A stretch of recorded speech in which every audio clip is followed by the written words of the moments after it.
All right. And before we get started on our Price is Right NBA edition, like I talked about it way before, please remember to hit that like, share, and subscribe button if you're new to the channel. Again, like I said, we are trying to grow this channel into being something special, something that we want you guys to be this is a community, I feel like, in my opinion. And so the more that you guys can contribute, the more that you guys can kind of be in here and talk on the live chat or, afterwards, post video is a great way for us to get better algorithms and better communication with you guys. So nevertheless, please, like I said, please remember to hit that like, share, and subscribe. So enough of me shilling. Let's get right into it. Pete, this is your topic or kind of your segment that you suggested. So how do you want to start this, or what would you like to do for it? Well, it's pretty self-explanatory, right? Price is Right. You just basically go you see the item back on the old show with Bob Barker, see the item, and you try and guess what the price is, right? And then, assume, and let's use the NBA as the context, obviously. That's what we're here to do. We'll take a player, let's say, for example, let's just pick an easy one I think a lot of people might agree on, right? Bradley Beal, right? Okay. You would look at that contract. He's making close to $50 million a year now with his new Supermax extension. And it's just up to us to decide, whether or not, and this is a little bit more subjective, obviously, than the original prices, right? There's actually a dollar value associated to those items.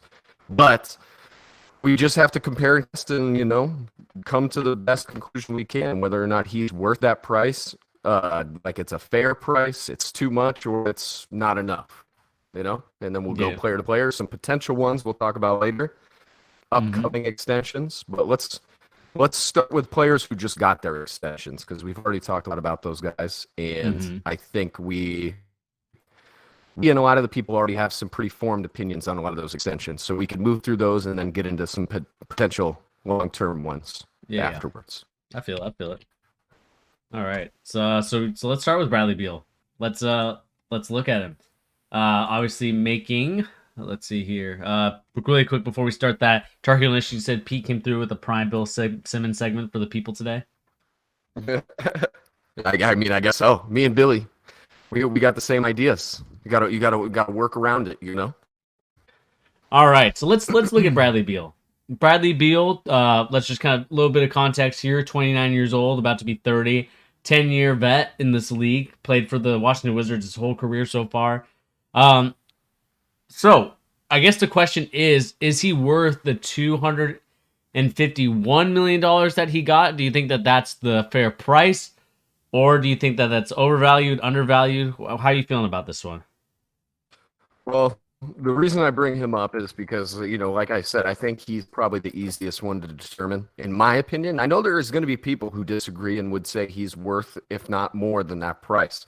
I would argue, based on career success, and nowadays that's kind of an if discussion of whether or not that actually matters in terms of getting these contract extensions. Obviously, it doesn't. He got the extension with not very much success in his career in terms of playoffs, in terms of actually accomplishing, like, winning records throughout the season.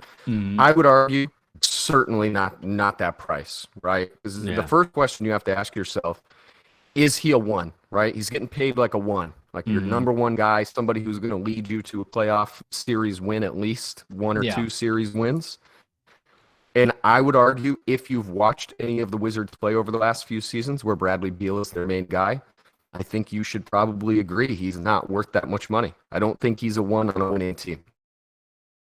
Yeah, I mean, I definitely agree with that. I mean, if we look at the contract that he got, making 43 this year, then by the time he is a player option, he is going to be making 57. So, obviously the contract as a whole is what we should look at. And yeah, I don't think he's worth the max extension.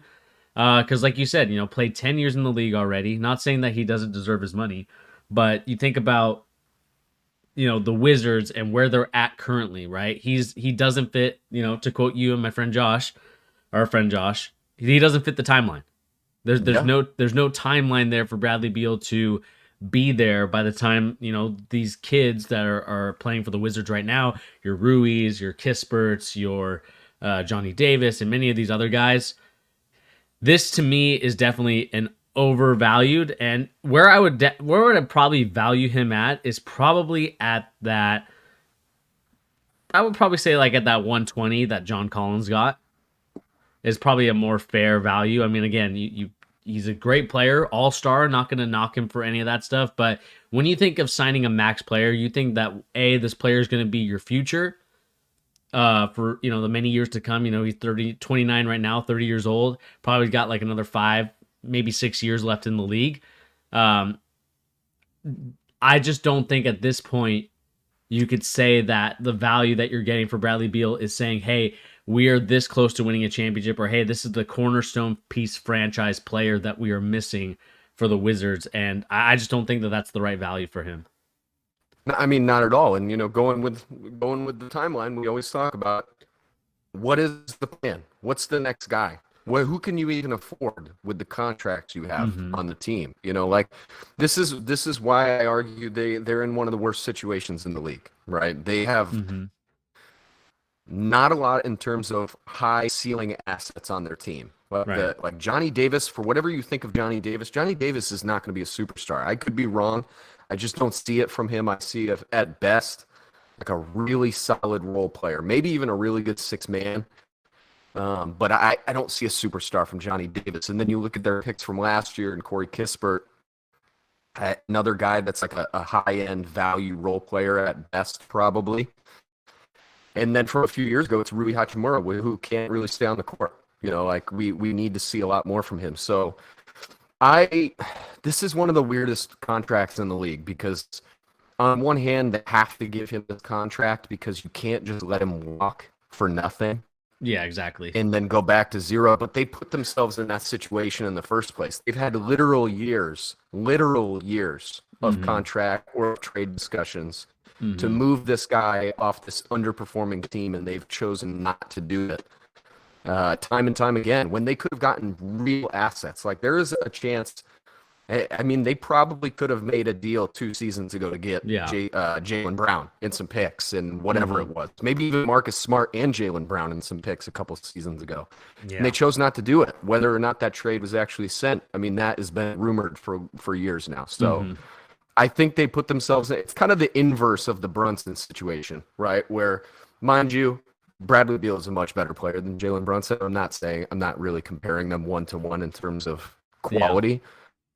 But they waited so long that they had to give as much as he wanted to get the contract done. So I will still say that this is a guy that will not be on this team a year from now. I really highly doubt it. I think he was getting his extension and he's going to get moved. And realistically, that benefits the Wizards too.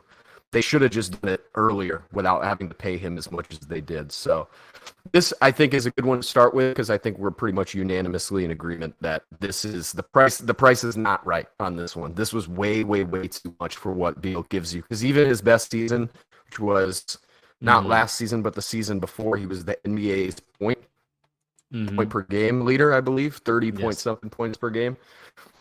That just didn't amount to much. It took a miraculous second half of Russell Westbrook's season that year to get them into the play-in game. So I think that tells you all you need to know about what Beal does for you as a team. If Russell Westbrook was needed to get you to the playoffs with Beal, I think you need to, be a little nervous about that contract. Yeah, and let us know in the comment section down below, people, or if you're in the live chat with us, let us know, is Bradley Beal worth the value that he got with this contract, or do you think that the Wizards overpaid? Let us know in the comment section down below. All right, I'm going to move on to another easy one. Let's go with Zach Lavine, I think, or maybe might not be an easy one. I'm curious to see what you think about it. That might not be an easy one, but I'll let you start on this one. Okay, so really quick for reference, Zach Lavine, obviously shooting guard, 27 years old, 8 years in the league, kind of bounced around from a couple teams, but is still a tremendous talent. Played at UCLA, was a 13th overall pick, and he recently just signed a 5-year, 215, obviously extra money as well, $1 million contract. For the most part, it goes up to basically $49 million by the time he's 31 years old, as that is a player option deal.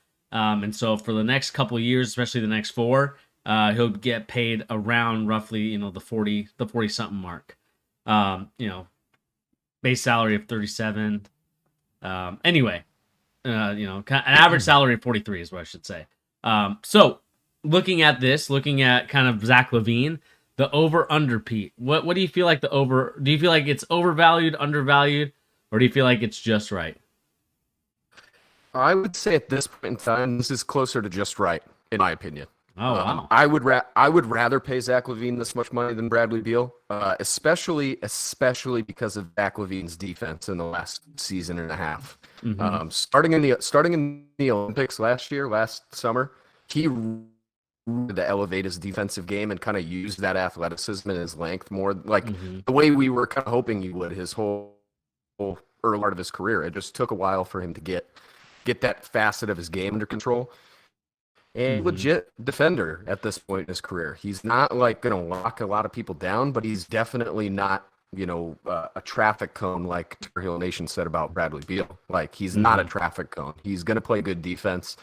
This is kind of a similar situation to Bradley Beal in the sense that Lavine was definitely rumored not to be coming back Mm-hmm. to this team on this extension for a Yeah. while.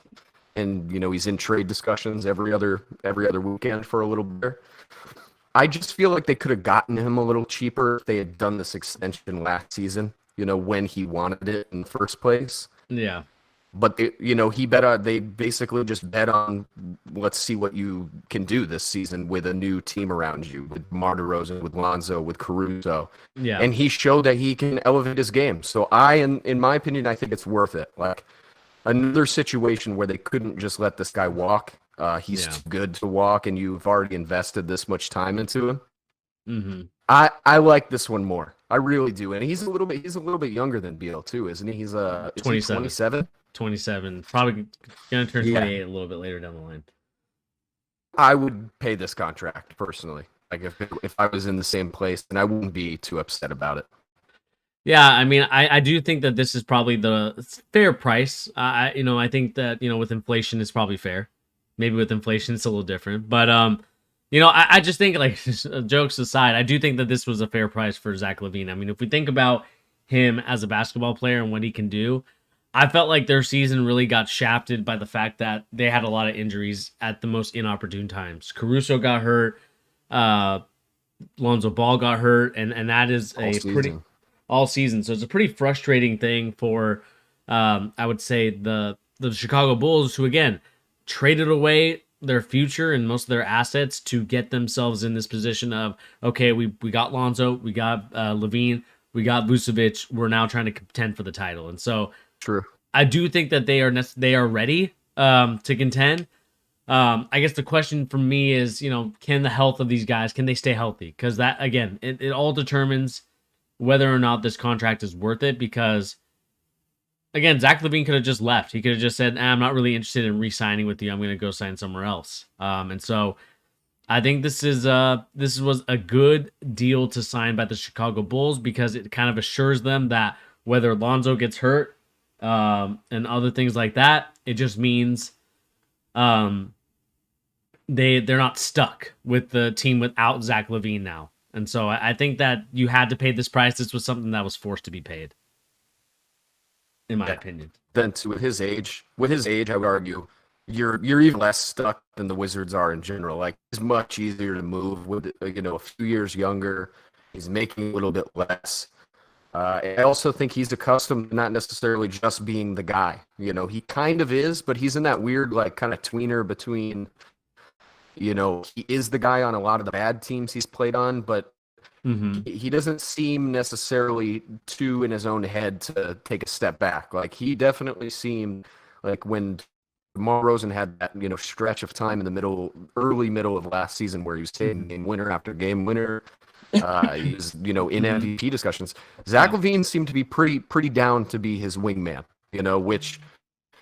Not that Bradley Beal isn't. That's not really what I'm saying. I just do think that there's something to be said about getting paid a little closer to being a number 2 guy. It's a little bit less than Beal's, and I think he's kind of more. He's a more suiting fit in that kind of role than Bradley Beal is. Like to be totally honest with you, I would prefer. Let's say they're on the same exact contract, exactly the same, and let's say it's down to Zach Lavine's contract. Let's put it down to, is that Lavine's contract 251 or is that Beal's contract? That's Beal's contract. 215. Let's put it down to Lavine. Let's put Lavine and Okay. Beal at the 215, I would probably still pick Lavine personally. I'm really not super high on Bradley Beal. I haven't been for years now. I just don't see anywhere to go up with him, like in Yeah. terms of that contract and just in general. I just Hmm. don't see it. So Levine only keeps getting better. I feel like he adds a lot to his game every time I see him like take that step forward too, which seems like it's been every season for the last few years. So Yeah. I'd take Levine even at the same contract as Beal personally. Yeah. I definitely agree with that. I mean, if we look at it, I think Levine is a taller, longer defender. Kind of takes a little more pride in his defense. So I would probably go Zach Lavine too, and that just might be a Seattle bias just because he played in this area. And so that also I might mean, be it I was too. just about to say, if you're a longtime viewer or listener of this channel, Bernie, you know this as well as I do. I've long time been a huge critic of Zach Lavine. I really Hmm. was not a big fan of his for years and years. Like even into 2 seasons ago when people were really starting to get high on Zach Lavine, I just Hmm. didn't see it. It really took until those Olympics to see his commitment to defense and just Yeah. like it seemed like his mindset changed it. Yeah. I it's flipped for me. I can't really actually believe how high I am on Zach with where Yeah. I was a few years ago.